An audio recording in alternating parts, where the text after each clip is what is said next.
It's your boy Randy Anderson, one host of the Unofficial Referees. And before we get into the show, you know what I'm saying, let me first and foremost say shout out to everybody in Missouri. Shout out to everybody in Oregon that's been rocking with the show. Shout out to everybody in Illinois that's been rocking with the show. And shout out to everybody in Montana that's been rocking with the show. Also, we have some folks in Canada. I don't know where just yet. But shout out to you guys as well. But yeah.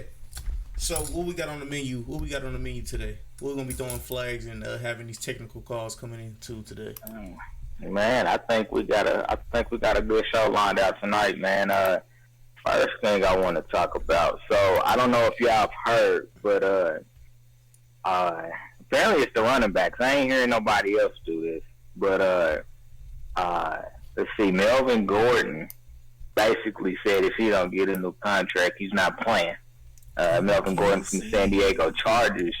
And apparently, Zeke has also quietly, privately, however you want to word it, has said that if they don't start negotiating on his contract, he's not showing up till the season starts, and he may hold out as well. Oh, this just got real spicy real quick. Continue.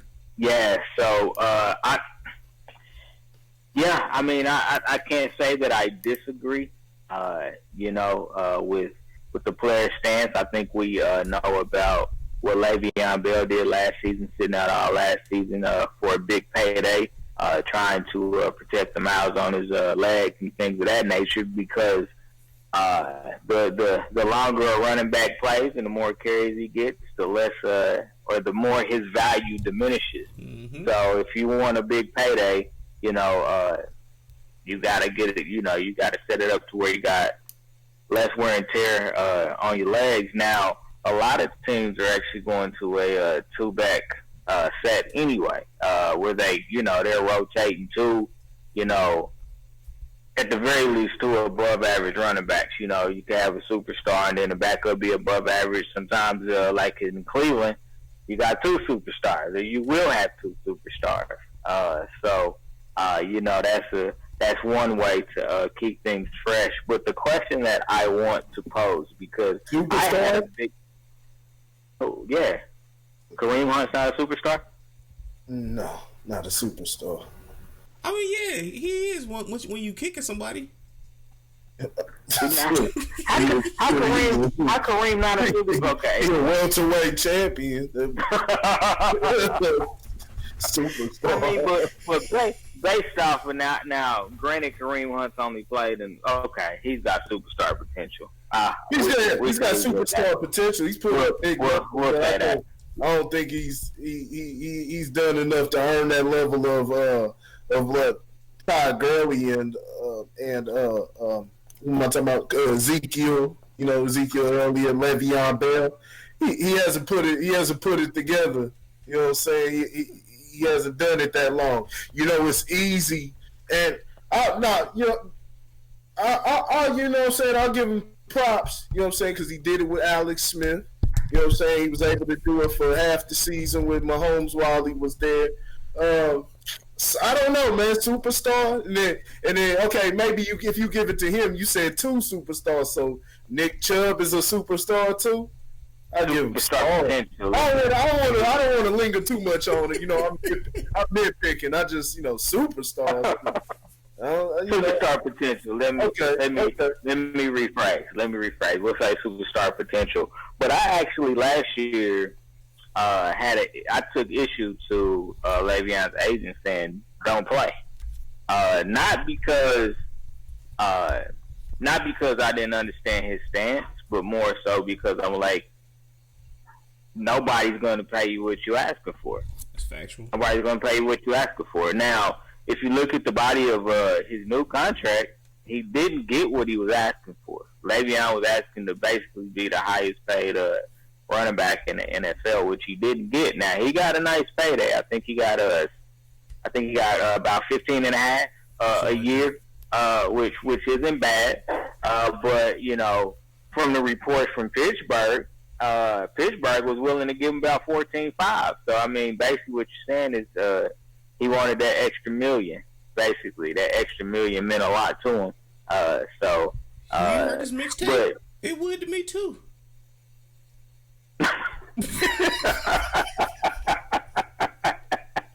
Nah, I didn't hear the Les Bill mixtape, man. You know, everybody gotta have something to do while they ain't doing nothing else. You know. What was mixtape sound like? Trash. It was bad. It was bad. It was bad. Yeah, it was trash. I heard one track off of it, and I was like, yeah, somebody need to sign Les Bill to a contract. It was bad. It was. Unless the NBA player goes like the conscious route or something. Like the conscious, like I'm talking like, you know what I'm saying, like Talib Kweli conscious. Man, they ain't got really much to really talk about. Well, as far as if they trying to sell this, if it's about making money, if they in the business of making money. I mean, Dame Dollar? Dame Dollar? Dame Dollar kind of. What they gonna rap about? Basketball? He gonna rap about his cars he got. Lil Bow Wow did. Huh? You said who? Lil Bow Wow did. Yeah, I mean, but you have to put together a whole album like that. You know what I'm saying? Dame got a little tape out there. It's not bad, man. Yeah, Dame got a little tape out there. It's not bad. It's actually not bad. I'm not gonna say he's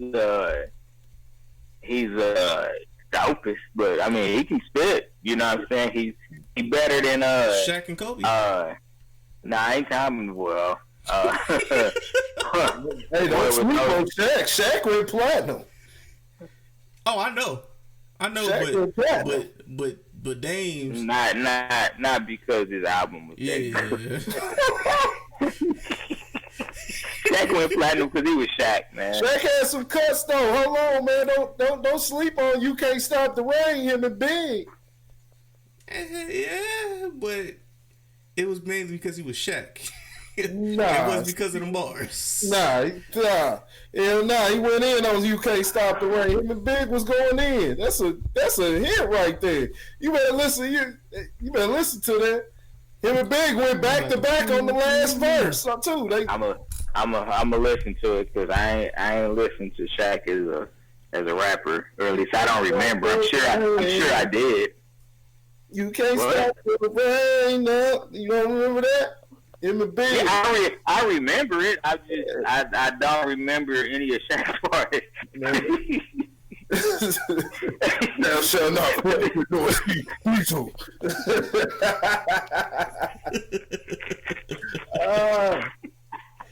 Oh man, but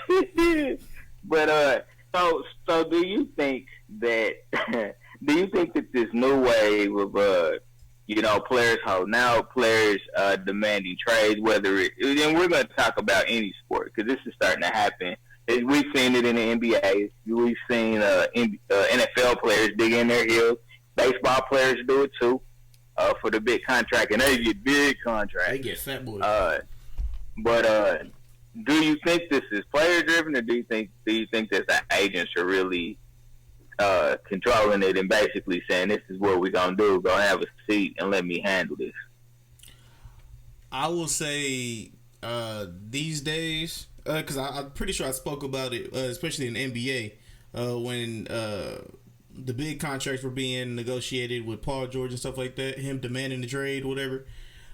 I was like, yeah, after the new agreement comes out, that's gonna be finito. The league, because the league and like the owners, they don't want these niggas to have power. They're like, you mean the governors? Yeah, my bad. You're right. The governors, the governors don't want these niggas to have power, bro, at all. They want to be like, yo, we are the ones that we've lost our power into letting you guys know where you go. We're gonna keep you, and you have nothing to do. You can't say anything about it. Now that you have something to say about it, you know what I'm saying? We're like, oh, we don't like that. But yeah, man. I believe it's 50-50 nowadays because I believe a lot of the players are actually smarter than what they were back in the day. and they're actually in the offices and getting all the information, not just letting their agencies handle it.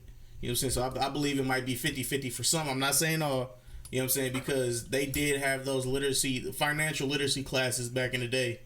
I'm speaking about Steve, was it Josh Smith, and $100 million contract, and you broke. You playing for the big three. Shout out to Carmelo. But yeah, and you lose $100 million. But yeah. Yeah, go ahead. Go ahead and jump in there, Corey. So now, man, it's NBA's been since about the time Michael Jordan came in, man. NBA's been player driven, and I think the players are just flexing their power even more. It's freed up. There's more money in the market and different things like that. But even past that, you see guys that they're foregoing, you know what I'm saying, big, larger, sums of money to go to wherever they feel like, wherever they want to go. Like I said, they're trying to flex their power now. It's a little harder to do that, as we saw with Le'Veon Bell. That's why it doesn't certainly work for them, because it's about how the team wants to use the running back position, and how they'll be able to utilize and how they see it in the future and what's their value. And there's more players. There's a lot more money that you got to spread around as far as in the NFL. It's very, very team oriented. NBA is moving back toward it's more team oriented than it has been in the last 20 years due to the the inclusion of the 3-point shot. So even with your stars, you got to have guys that you got to have your defenders, guys that can knock down that three. So it's become a lot more team oriented, but it's still been since Jordan, it's been a players league. It's been a players league. They dictate, how the franchise, they can hold the franchise basically hostage if they want to, because they know, when you have those once in a lifetime type of players like Kevin Durant, Kawhi Leonard, the LeBron James, it's just, those aren't guys that you're just going to fall upon in the next draft or something. Once that's gone, you can see a drop in your team for the next, 20 years, 20, 30 years. I mean, look at the New York Knicks. They haven't been able to get anything since, Pat Ewing and all those guys left. So it's much more important. You can't just bounce. It's not as easy to bounce back as it is in, football. It's tougher to win, the big game in football, but as far as bouncing back, all you need is, a good game plan, get some guys, it's not entirely superstar driven, whereas the NBA, you definitely need that star to carry you down to in crunch time. So I think LeBron James set the precedent for this. LeBron James set the precedent. Despite from a basketball level, it's all screwy, especially his whole situation with him and Clutch Sports over there with Rich Paul. Y'all see that ugly situation with Marcus Morris. Yeah. No, y'all hear what happened? What happened with Marcus Morris? That Rich Paul basically told him to turn down the $41 million contract. I think it was 2 years, $41 million to go to the Clippers. It was 3 years. 3 years. Yeah. Like 3 years, $41 million to go to the Clippers. Yeah. Told him to turn it down, and then he got the offer from the Knicks, which he turned down because he thought he was gonna get more money from the Spurs. Yeah. The Spurs offered him 2 years, $20 million. He agreed to it. Then he reneged. Now he's with the Knicks. Yeah. Oh wow. and reportedly, Rich Paul didn't disclose the terms of the Clippers deal. So, he just basically advised them to turn it down. Are you following where I'm going with this, Randy? Yeah. LeBron James didn't want to add no more talent to this Clippers team that's already ranked number 1 in the power rankings for this season. So LeBron James flexed his muscle, and I read reports this could possibly lead to an investigation on their part for tampering. Yeah, but it's so on the basketball level, it sucks. But as far as a business, telling brothers go out there and get your paper, shit, and capitalizing off of it, man. I love it. You know what I'm saying? They're dictating the game. LeBron James is dictating the game. He's got his, like I said, he's got his own agency. You can't do it, but he's got his way to where, you know, they really can't pin it on him because it's Rich Paul's face is on it. He just LeBron's pulling the strings, making moves while he's playing basketball. He's like, nah, I don't want you to go there. Yeah, you come over here. You know what I'm saying? You go to that place. Yeah, you know, he's pulling the strings. He's the puppet master. But, you know, hey, I mean, shit, it's his league. Let me do my NBA cup right quick. So do you think that the NFL players have the opportunity? You said what? That's that little talk. Yeah, man. Yeah, let's talk about it. You come with do you think that? Yeah. Do you think that the NFL players? So given what Les Bell was able to do, do you think that we'll see this more from NFL players going forward? Because again, understand that so far the only players who have threatened to sit out are running backs, because running backs are probably they probably feel like they're the most devalued position. You know, albeit that, you know, in 4 years I can replace you and try to find another star through the draft or whatever the case may be, so I don't have to give you big money. You know, at least that's how the owners. I think that's how the owners look at it. You know, that's prepared. I think the running back position is coming back though more. That's just mine. Now I saw that due to versatility. It has to be definitely due to versatility. Is it due to versatility? It has to be. You gotta have that versatile running back. You know, you got those guys like Gurley, Ezekiel Elliott. You know what I'm saying? They can. Well, I don't know, but not too much Elliott. I know Gurley can catch out the backfield. Nobody does it like Alvin Kamara. But even within that, you know, not even being versatile, if you got a good line and you got a running back that can, you know, punch through that middle, you know, like Ezekiel Elliott, you know, there ain't too many that do it like him in the league. Not only, you know, getting those 4 yards, those 4 to 5 yards of carry that crucial, but it just keeps that clock rolling, and you're able to control the game. And then you already have a guy like Dak Prescott that, you know, he controls the game. He's able to run that clock out too with his legs, you know what I'm saying, make those little short passes, and it's a perfect mashup. But if you look at all the teams that were successful, you know, outside the real big, you know, I'm not even gonna say that, because the Chiefs still sustained a run game even after you know, Kareem Hunt was gone.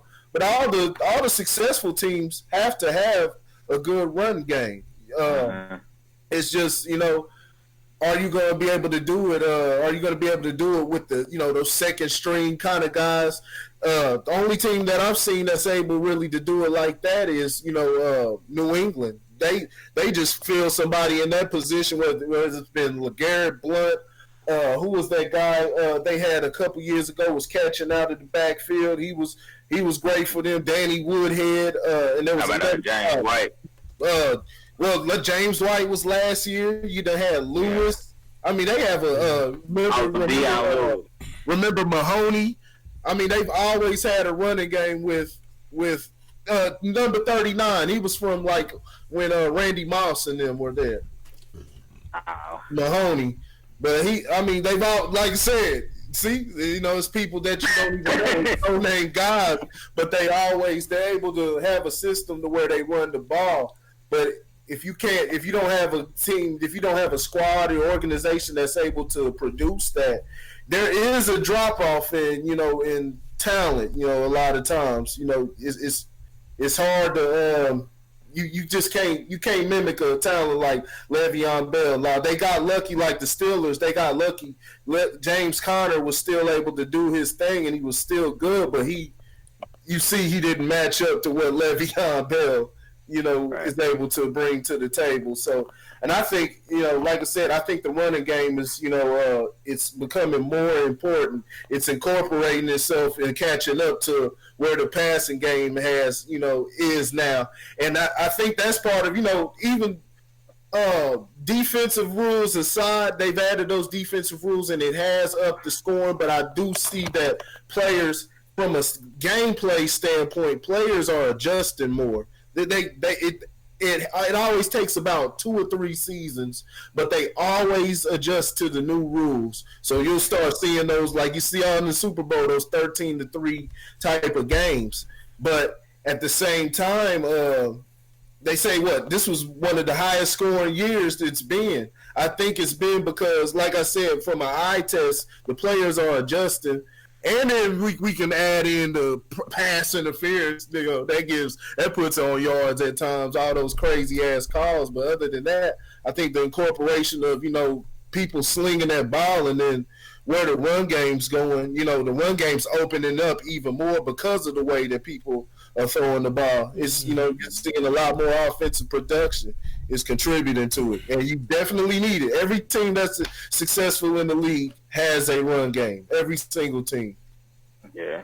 See, I'm gonna tell you what I think the fix is to making it a win-win. Well, a win for the players and a partial win for the owners.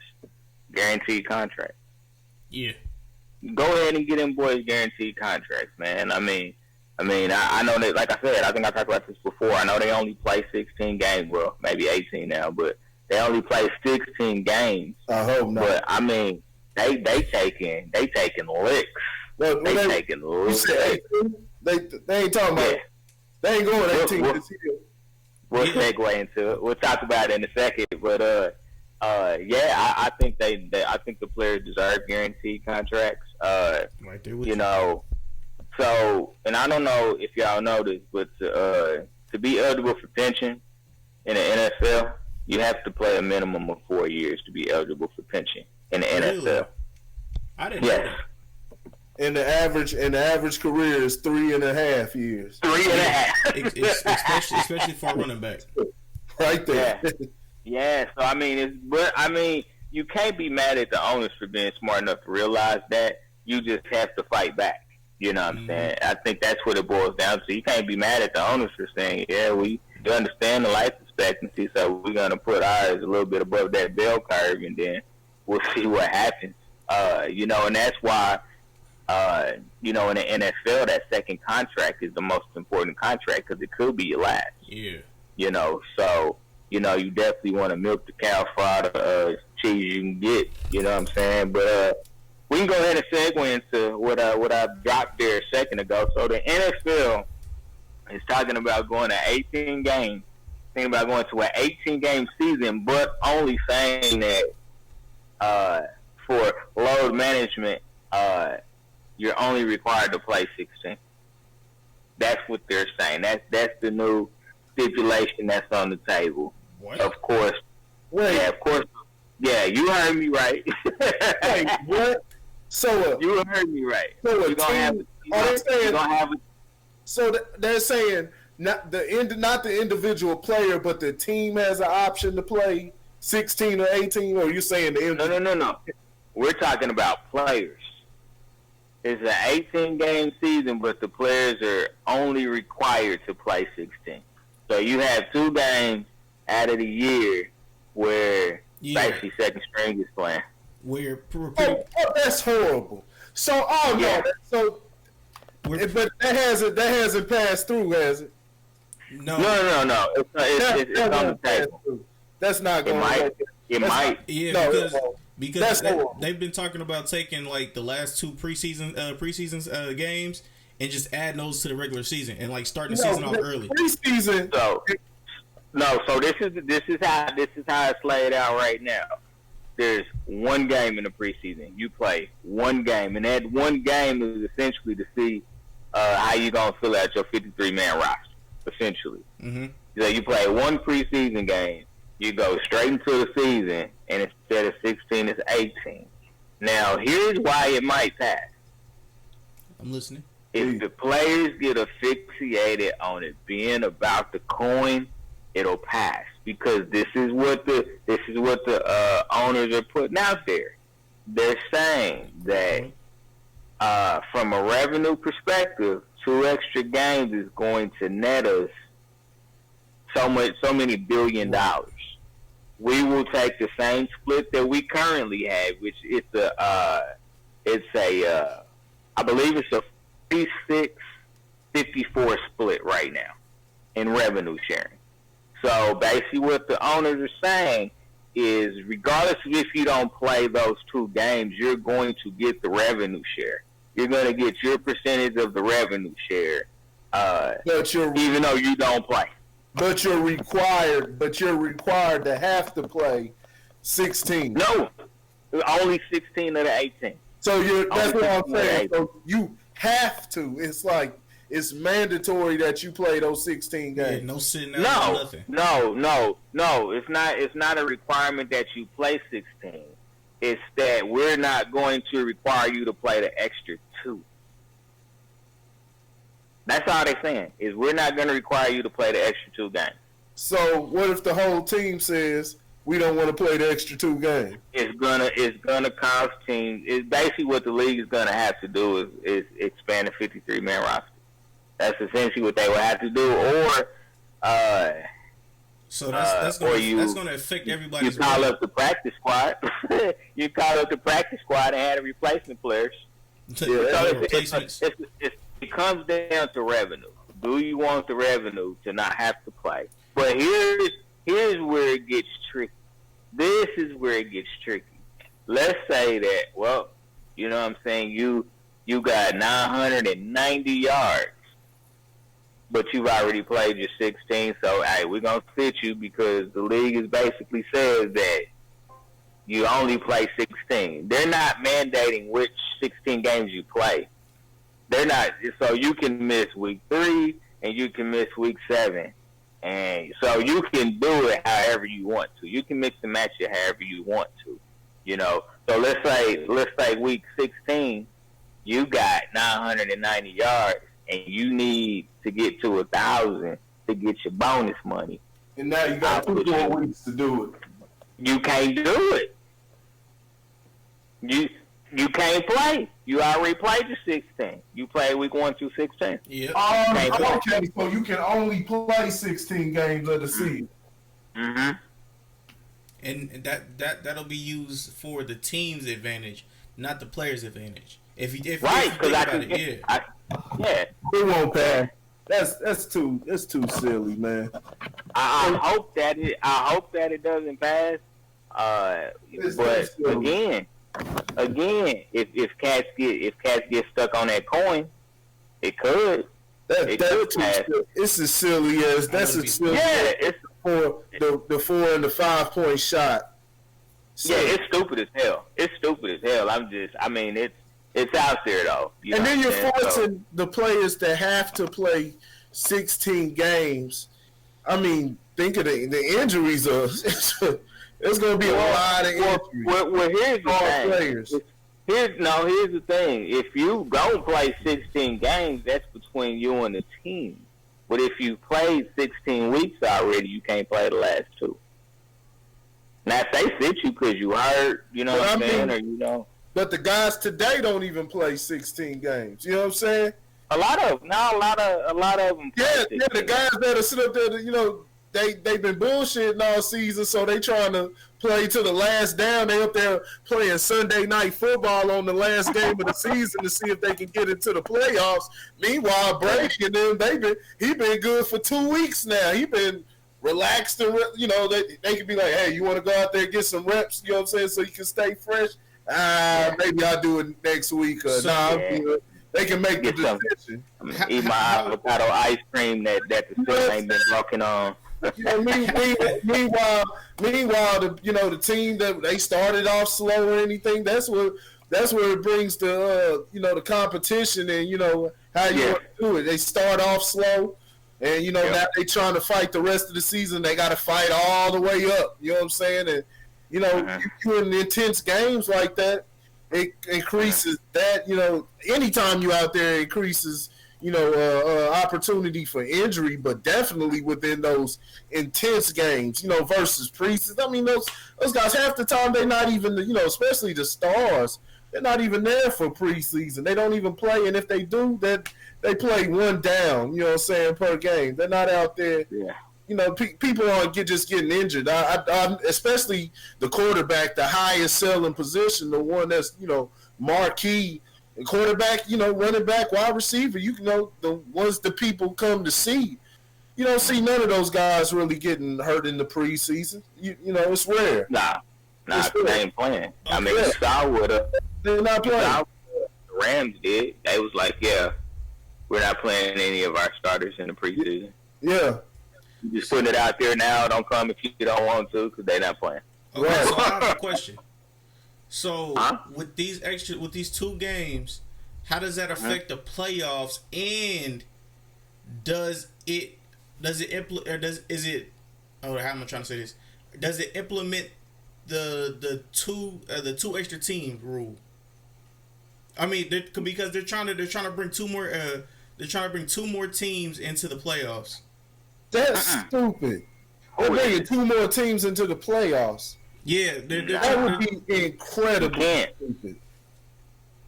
But with 2 more teams, oh.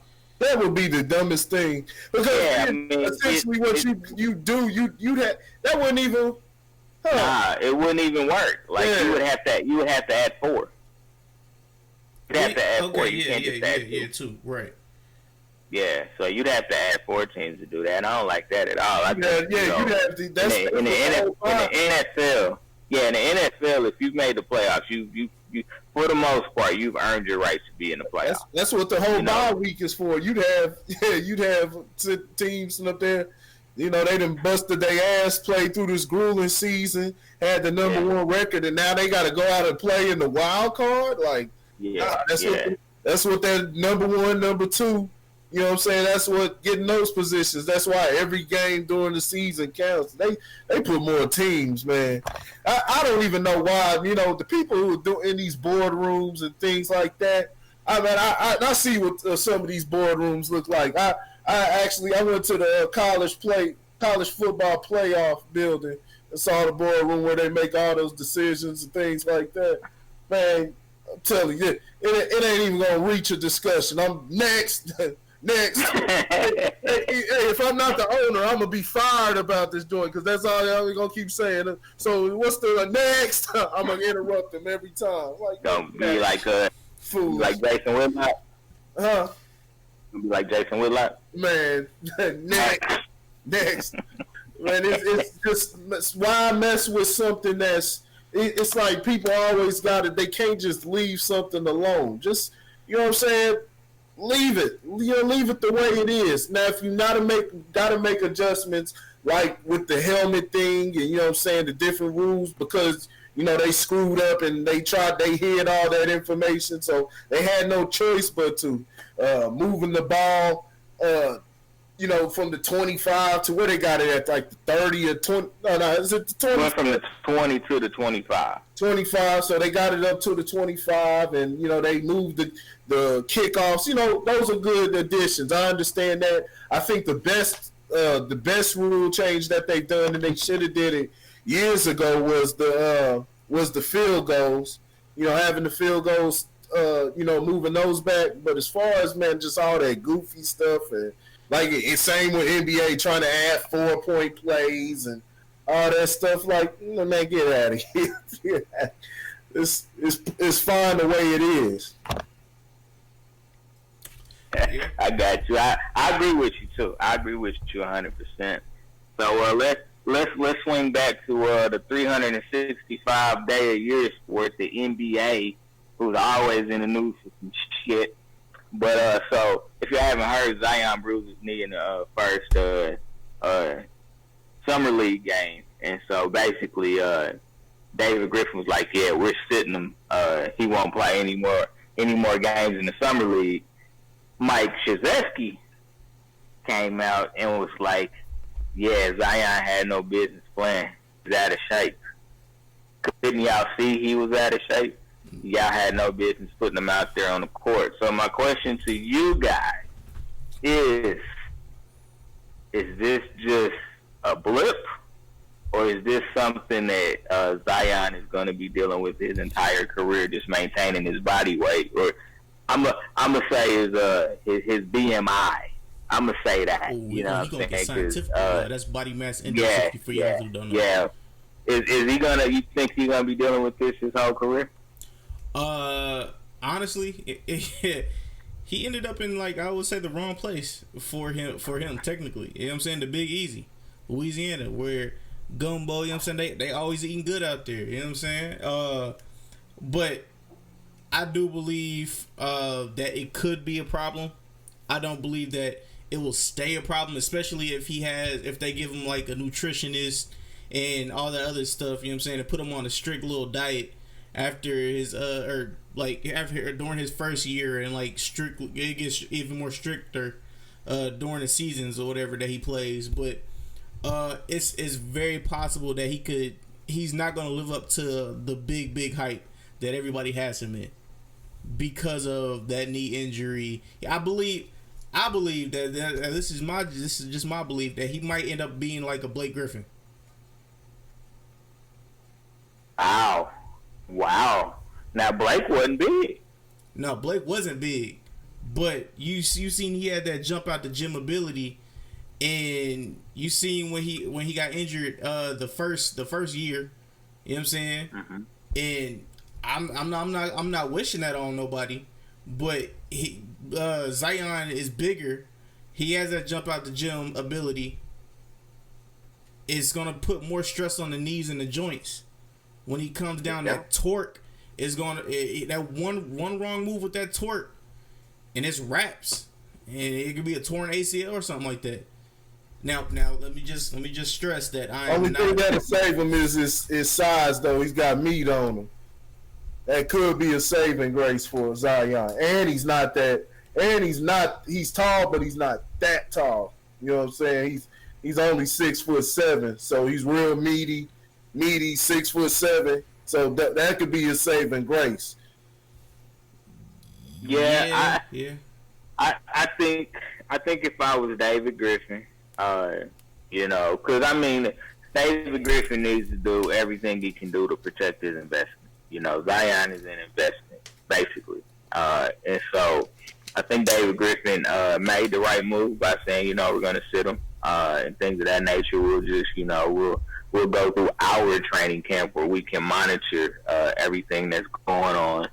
I think it probably would be a good idea to maybe get him a nutritionist if he doesn't have one, because he's going from playing 40 games, at a max, basically, to doubling that and playing 82 games. If they get into the playoffs, of course, those numbers go up. So he's going to have to be in shape to handle the grind of an 82-game season. And so I think that David Griffin needs to make sure that, he's got the right people around him, the right things around him to make sure that he's as successful as he can be. I mean, the injury bug, you can't control that. I mean, hell, look at the Golden State Warriors. They went from 3 superstars basically down to 1 in a matter of, it's not a year. Yeah, we thought 10 minutes, 10, 20 minutes. They went from 3 superstars to 1. Yeah. So, I mean, the injury bug, you can do everything right and still get hurt, but you should take the necessary steps to, take care of your body. You know what I'm saying? I mean, there's a lot of players that I think you can look at and say, the reason that they had longer careers was because they took care of their bodies. Ray Allen. Hell, I Steve mean, Nash. we'll go ahead. So I think that I think that's hope. Grant Hill. Charles Barkley. Since we going, that man he still got the. Grant Hill actually he extended his career. Grant Hill should have been done probably around the time he was in Orlando. Yeah, he was he was the poster boy for why players would go to Phoenix of all places, because their medical staff really took care of their players. Yep. You know what I'm saying? Maybe Amari should have stayed, but that's neither here nor there. When I heard me calling, I'm coming. He feels great now. You know, he's not calling it a comeback. Is what he's saying. I've been here for years, asking my peers. Yeah. That's basically what he's saying, man. So, but yeah, I think that David Griffin obviously needs to do everything that he can. I think that's the bottom line. A lot of it is educating Zion himself. You know, call him in the office and be like, hey, man, you know, you're a cornerstone piece, or that's how we're looking at you. We need you to take care of yourself. You know what I'm saying? And I mean, I didn't even think about what Randy said, but he's 100% right, man. He's down there on the bayou. Mm-hmm. You know what I'm saying? With all that good food, you know, so he's definitely going to have to, stay committed to basketball. You know, and he's young. I'll be honest with you. When I was 22, I ate everything I wanted, you know, and still stayed relatively thin, because my metabolism was good, you know, at that time in my life. But I mean, you know, you gotta take care of your body in order to have a long career. Hell, you gotta take care of your body just to maintain through a season. You know, the knees hurt. You know what I'm saying? Your feet hurt, the pounding, your shoulders hurt, you know, everything hurts, you know, so you definitely got to stay in tip-top shape, you know, to be a transcendent player. You know what I mean? Think about Jordan. A lot of people don't talk about Jordan, but Jordan had a lot of good people around him.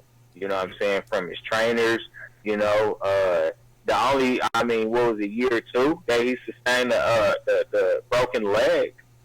But other than that, Jordan never had another major injury. And a lot of that was because he took care of his body. You know what I'm saying? He made sure that, you know, he took care of his body. I mean, hell, he played basketball all the goddamn time. If you play basketball relentlessly every day, that'll keep you in shape. Like, basketball will keep you in shape, you know. I mean, we can't say the same thing for LeBron, but, I mean, yeah, you know. Hey, don't hate on LeBron. You know the Bulls made the play. It's just an interesting little tidbit. Y'all know the Bulls made the playoffs the year that Jordan broke his leg, right? That's where he went in and scored, dropped 63 on Boston. Yeah, on Boston. Yep. You know what the Bulls' record was? What was it? Was it like 40 and something? Nah. Man, that shit was 30 and 52, man. I thought it was some garbage. Horrible. Yeah, I thought it was some garbage. But that's because it was less, you know, it was easier to get into the playoffs with that type of record. It was less. Welcome to the East. Yeah, you got to think the Magic weren't around, the Heat weren't around, Vancouver Grizzlies who were in Memphis, they weren't around. Toronto, none of those guys were around. The new well, I guess, you know, basically the Pelicans, but Pelicans are the old Charlotte Hornets, and the new Charlotte Hornets are the Bobcats. Because Michael Jordan continues to fuck them up. Those are the Bobcats. But yeah, those teams run around. That's just a little tidbit. But yeah, I didn't know it was that bad. Always stayed healthy. He missed 64 games that year. Yep. Yeah, he was gone that whole year.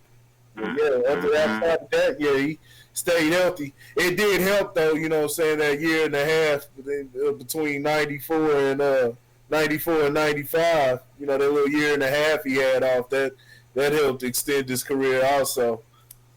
Yeah, I agree with that. And I mean, nowadays, there's, you know, with the advances in medicine, you know, in general, I mean, you have no excuse outside of lack of discipline to not be able to have a long career. Honestly, you know, I think a lot of the modern medicine now think about what it would have done for superstars back then.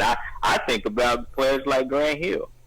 Mm-hmm. You know what I'm saying? I mean, Steph Curry has shitty ankles, just like Grant Hill. Yeah, like Grant Hill was. What would have been what would have been if he would have had the medical knowledge that is out there now? You know what I'm saying? Who knows what his career would have been? Because Grant Hill was putting up numbers. Julius Erving. Yeah, All those guys, all those guys back then, they had short careers. Mm-hmm. Well, Magic was because of the age, but Bird had retired after about 12 years. Well, that's because he was what you call him, a podunk. He was the winner. That what you call the white dudes, podunk. What's that? Trash, white trash, basically. Well, you call it Bird trash? No, I'm saying his upbringing. He was white trash. Oh, his upbringing. Oh, man. I would call Larry Bird trash. We won't get flagrant on him. I ain't doing my boy Larry Bird like that. I'm saying his upbringing. That's the white boy's relic right there. That's the relic right there, man. Shit, Bird was that dude. Don't touch Bird. Don't touch Bird. Yeah. So, for those that don't know, I'm sure there's many people that don't follow tennis. Serena. Hold on. Before you go to that, I want to make 2 points. First, the LeBron James point. I want to hear this shit. I'm not gonna say there's sources, but there's been people talking that he takes a couple juices. You know what I'm saying? He juices a lot. I've been saying that for years. Yeah. But let's just say the LA media. Let's just say the LA media knows is a little deeper in than everybody else would be, and he's in LA now. But that's that. And then the little fun fact of the day: due to Hurricane Catherine, the New Orleans Hornets played 6 months in Oklahoma. So literally, that's horrible. So literally, Chris Paul's going back to one of his own old stomping grounds. Going back home. My condolences, man. Nobody wants to play in Oklahoma City. Yeah, I remember that too, man. Well, when they had to play in OKC. Yeah, New Orleans put it out. Yeah, Chris Paul. Yeah, they had to go to. Yeah, they were New Oklahoma City, New Orleans Hornets. They put it all together. Yeah. No, I remember that, man. There's legal steroids and there's illegal steroids. There's not a superstar athlete, not one. You go find me one that doesn't take some supplement. You know what I'm saying? That is legal proof. They getting a shot. Brandon Ingram. And he's not taking enough. He needs some milk. They need the cheeseburger. That motherfucker need to drink tree sap or something, man. Get sturdy. Something, dog. Yeah, boy, he got that Snoop Dogg body, man. Boy, he worse than Snoop Dogg, man. How the hell are you 6'9", 190? Like you supposed to at least have some tall weight or something like this dude. This fool's that tall weight, man. Think about it though. Manu Bol was 7'7" and was 250. Yeah. You know, Bol. I'm surprised he was 250. Are you sure he was even 250? I'm not sure he was 250. I'll be surprised if he cracked 210.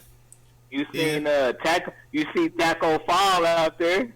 Taco a big dude though. Huh? Taco a big dude. He a big 7-footer. Yeah, he's 7'6". Yeah. He's 7'6" and wide though. He's real wide. He's big. Large presence. He's huge. But he's skinny as shit. No. He's skinny? You think? No, Taco. Taco, man, look it up. He's skinny. He's not big at all. Hold on.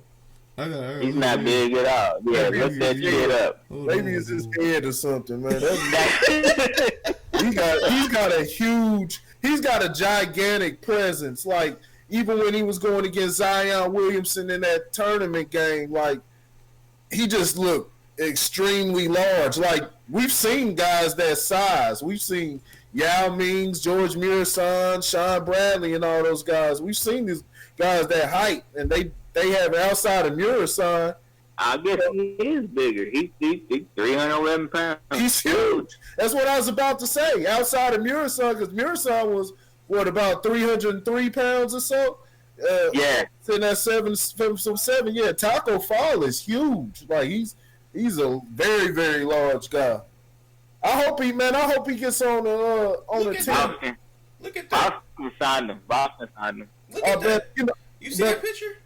I'm talking about, like, I know Boston, but, like, I hope he, like, gets minutes. Like, he don't get cut. Oh, yeah. Because, you know, they brought him in undrafted. You know what I'm saying? He's still kind of at the bottom of the depth chart right now. I hope Taco Fall becomes, like, they gonna need him. Guys.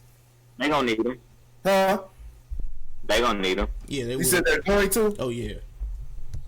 Yeah, they're going to Boston. They're gonna need some. That'll be a great dynamic, and I think that just works for. I don't know, something about it. They haven't. It's not like they had somebody that tall, but something about it. It screams Boston Celtics. You know, that weird type of guy on their squad. You know, like the weird bunch of ugly guys they had back in the '80s. Mikhail, Dennis Johnson, R.I.P. Bill Walton. Robert Parrish. It was an ugly ass team. Yeah, bro. He was 33 years a slave. I think that's 33 years a slave. Robert Parrish, bro. I'm telling you, you know who Robert Parrish was? Y'all seen To Kill a Mockingbird? Yeah. I heard of it. I don't remember it. He looked like the dude that was on trial, man. Oh, shit. Bitch. Alright, bitch. Not.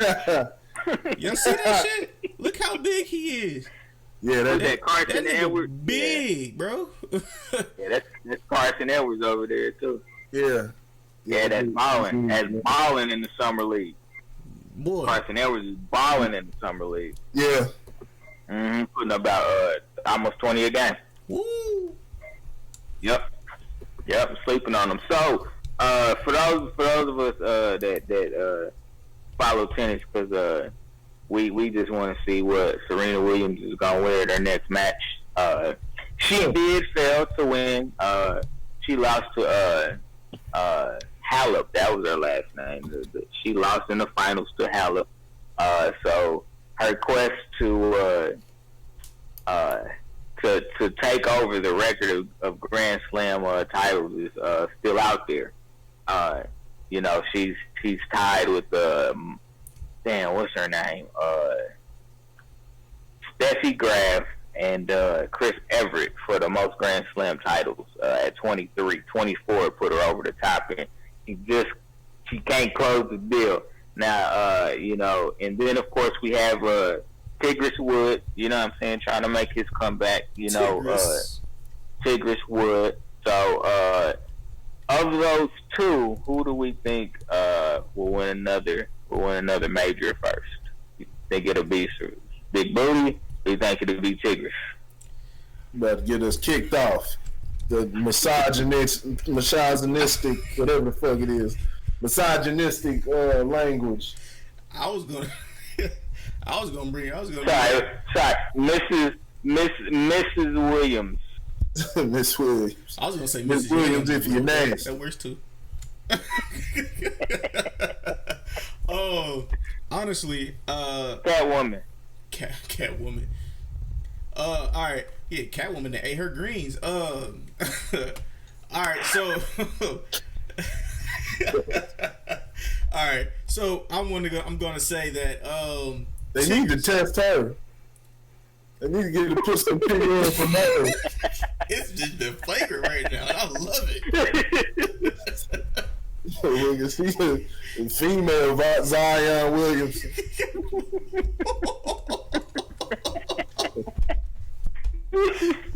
Okay. She's fine as hell though. I like her. My stepfather thinks she look like a straight man. I've always liked Serena though. That was like, wasn't that like the conspiracy theory about her that her and her sister were dudes? Yeah, I'll say maybe Venus, but Serena, nah, that ain't no dude, man.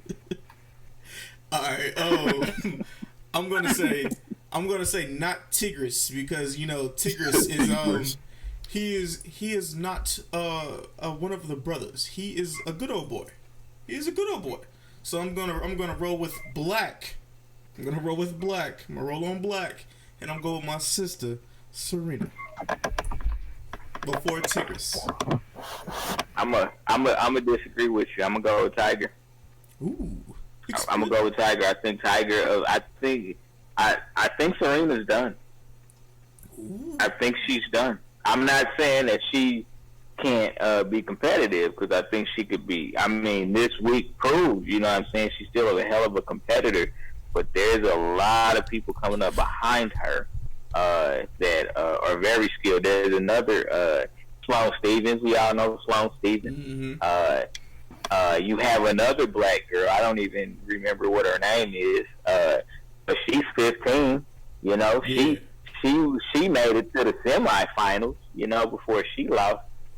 You know, so there's a lot of young tennis players that are coming up in the ranks. So I think that it'll be Tiger. Because here's the thing,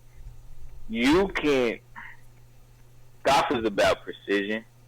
You know, there's a power game to it, but golf is a lot about precision. If you can keep it on the greens, you know, and your putt game is good, you can win a tournament. I mean, think about Kansas City's own Tom Watson, won a major title in his 60s. You know, Arnold Palmer won a major title in his late 50s. You know, so it can be done. You know, I think Tiger has shown that he's at least consistent again. I think that's the biggest thing is consistency. He's been in all but one of the last 10 tournaments. He's been in the top 10 the last 9 out of the last 10 tournaments. He's been in the top 10. So I like I said, he's not the Tiger that we knew that basically put golf on the map. You know, but I think he's still a good golfer. I think he'll be the next one to win a title. And I love me some Serena, but I think she's done. And here's the thing, I don't know that her heart's in tennis anymore like that. Yep. You know what I'm saying? Like, I mean, you see the video footage where she's pumping and she's firing, she's doing all that. But I don't think, yeah, right, what it is. But I don't think she's there anymore. Yeah, I just don't think she's there anymore, man. Roy and nigga rage. That's I'm just gonna say she just wants to be with her baby, but you know. I was gonna go into that. I think motherhood, while it makes you, you know, as it makes a lot of mothers more aggressively protective. Yeah. I guess is the best way to say it. I think what that got to do with a tennis game? Huh? What that got to do with a tennis game? What? I'm talking about protect. No, I'm saying. Well, she protected. She in the tennis. I'm not talking about. Is that why she's slamming the racket around and cussing out the line judge? Probably. Paper. No, I'm saying I don't think her focus is on tennis like it used to be. That's what I'm saying. You know what I'm saying? I think her focus is on her family and their activism, and so I think that has kind of taken a little bit more. I think it's taken a little bit more of a front seat to being 100% focused on tennis. You know, that's basically what I'm trying to say. And so I just don't see it now. I mean, who knows? You know, I mean, you know, tennis is one of those sports where, you know, any given Sunday anybody can win. You know, somebody may have a bunch of unforced errors. You know, and so they do themselves in. And so, you know, we'll see. You know what I'm saying? But I'm gonna go with Tigris on this. Tigris Woods. Eldrick. You know, man, it's harder to maintain. I think it may be harder to maintain that in golf because of how much more of. I mean, you still gotta have the skill. You still gotta have the skill to to get it where it needs to go. That's why he's been great. But I think there's more control over your destiny in tennis. I think there's more control over your destiny because it's more movement based. Yeah, she's getting older. She's about 38 years old now. Yeah. So she's definitely up there. But I think she can still continue to be great. She can still, she still gets close. She's still been getting very close. I think it's more likely that Serena wins versus us before Tiger gets another win. Tiger had a good outing. He had a great weekend, which happens a lot in golf. You see a lot of guys. You see old guys. Jack Nicklaus was still winning a few of them. When he was damn near ready, he should have been up in the nursing home. He's still winning. He was still winning a few of them. So you have a good weekend. It just happens. The ball happens to be going in the hole, or you keep hitting in the right spot in the green or whatever. Have a good weekend. It's kind of like I think it's more control of your destiny in tennis. So I gotta go with Serena. Like I said, she hasn't reached 40 yet. I think she can still even win even past that. But after a while, of course, it's going to be the age is going to catch up as it has already. It's already caught up. But I think she still still got the skills, got the different skills that can keep her being competitive. Okay. I'll buy you a candy bar if I'm wrong. How was it when Sampras and all those guys stopped? 40s. They were in their 40s. Yeah, Pete Sampras. Andre Agassi. Agassi, right? Yeah. They were still going. They were still at the. They weren't the best, but they were still at the. One of the known guys in the league. They were always competing. You know what I'm saying? At the end, you had a few times. Agassi and Sampras, even past their prime. What a rivalry! Yeah. So I think Serena. I think Serena still got. I think Serena will get it. They both have stuff in the tank. But the question was who would win it first. Serena. Big booty Judy. Yeah, I don't know. She really don't. I think that's why she be getting hated on, because she's super thick with no ass. Strong booty. All right, man. So for the last topic of the night, we ain't trying to end the night on a solemn note, but we gonna do it anyway. I want to send my condolences to the family of Pernell Whitaker. For those that didn't hear, Sweet Pea lost his life. He was killed in a car accident, and so he lost his fight on Earth. But we all know he's resting well in heaven. So we gonna send our condolences and our love to he and his family. Pound for pound, one of the greatest fighters ever. Yep. Honestly, I'll be honest with you. Pernell Whitaker did all that and didn't even take care of his body. Yeah, that's how good he was. He didn't take care of his body. Damn. I mean, if you put him up to, I put it to you like this: he would have gave Floyd a run for his money. He would have gave Floyd a run for his money. You know what I'm saying? So rest in heaven to Sweet Pea, you know what I'm saying, as they coined his nickname, Sweet Pea, you know what I'm saying. Corey, I know this is your sport, you know what I'm saying. I know you're a boxing fanatic, so if you have any words you want to share, by all means, the floor is yours. You laid it all out. One of the greatest boxers, ever. You know what I'm saying? No, not even. This is like losing for people that don't watch boxing shit. This is like losing damn Magic Johnson. You know what I'm saying? Magic Johnson or Bird or something. Bird. Great. This is a great. You know what I'm saying? Absolute legend, boxing Hall of Famer. Won it in. He won in shoot, I think 4 or 5 different 4 weight classes. Yeah, 4 weight classes. Divisions.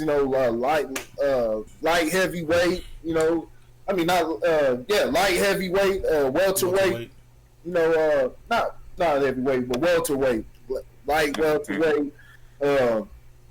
I mean, shoot, man. I mean, he was had great battles with De La Hoya. He fought Mayweather's uncle, Roger. He beat Roger Mayweather. Fought Julio Cesar Chavez Sr. Fought him to a draw. I mean, so he was just an outstanding fighter. Man, they couldn't fuck with him. I mean, he was Mayweather before Mayweather. You know what I'm saying? All that defensive. I mean, they couldn't touch the guy. They couldn't touch him. Like you said, he should have been undefeated, but he wasn't in the best of shape. And his last 2 losses, he fought pretty long into his career. You know what I'm saying? His last, I'm not gonna say he fought as long as he fought. Fought about as long as Mayweather. He fought 45, 46 fights. Mayweather did 50. One of those fights Mayweather did was a novelty act. Yeah, I think he ended up being 40 wins, 40 losses one time. 40 wins, one time. The time with Julio Cesar Chavez. Yeah, who was 87-0 at the time. But yeah, man. He was fighter of the year in 1989. I talked about it on Grit Sports Media. Was it throughout pretty much through the whole 90s? You know what I'm saying? He was the pound for pound number one in the world. Just a great fighter all in all, man. It's sad to see it end like that, man. Walking across the street, the person that hit him didn't flee or anything like that. It was, they stayed with him. It's just, you never know what it is. I'm not gonna say just what it is, but we'll say, people, man, stay off your damn phones when you're driving. I'm not gonna say that's what it is, because it could be anything. Sometimes, I mean, there's plenty of times, especially if a person pops out at the right time, people on their phones and people driving and people crossing the street, whether you're driving or walking, be paying attention. You can't be crossing the street on your phones. Like I said, I'm not saying that's what it is. I'm just giving, if we can learn something or something that can prevent it, a lot of times that's what leads to it. You could be paying attention, but the person's not paying attention when they're walking across, and they could pop out of a blind spot, especially those corners of the car when you're driving. Not even, you got those blind spot when you turn around looking back, but you also got blind spots on both sides of the car. So not to get all driver educational, it's just, things that happen. And then also, of course, texting while driving. We already know what that does. I mean, all it takes is a second. You know what I mean?